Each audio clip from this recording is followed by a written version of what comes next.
করুণা হিসাবে আপনারা জানাইলাম আপনারা গাঁও আপনারা মহল্লা আপনারা ওয়ার্ড একটা আবদার জানাইলাম যাতে আমরা বাল্য বিবাহটা যেহেতু সরকারে আইনগতভাবে বন্ধ করছে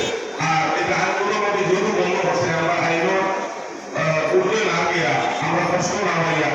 এটাই উন্নয়ন দূরে দিলে যাতে আমরা ভবিষ্যৎ কষ্ট পাই না আর বিশেষ করিয়া আজকুর দিনও আজকুর আমার মানুষ বেশি দিন বাঁচবে 100 বছর 120 বছর 100 বছর 100 বছর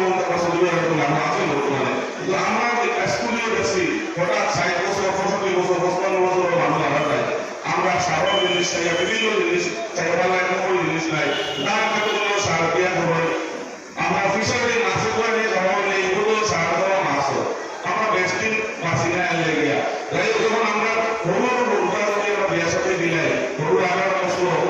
বছর সরকার গাইডলাইন লাগাইছে এর বাদেও ওয়ান ফুড়ি আছে বর্তমানে 21 বছর যে বিয়া দিছি না কারণ ফুড়ি গেলে গরু গরু এবং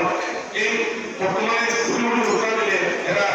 সন্তানের মা হোকা এরা বেমারও দিবা এর লাগে এরা বেশ দিন বাঁচতে হয় কারণ বেমারও বেশ দিন দুই না মানুষ তাই করোনা গেছে আমার লাইলাম সরকার একটা গাইডলাইন লাগাইছে যে গরু বাল্য বিবাহটা অন্তত আমরা প্রচার মাধ্যমে দিয়ে আমরা সজাগতা সৃষ্টি করি যাতে সরকারের কাছে সুযোগ পায় না আমরা প্রদান করে না আমরা কোনো কষ্ট দেয় না লাস্টে সর্বশেষ হয়েছে আহ্বান জানাইলাম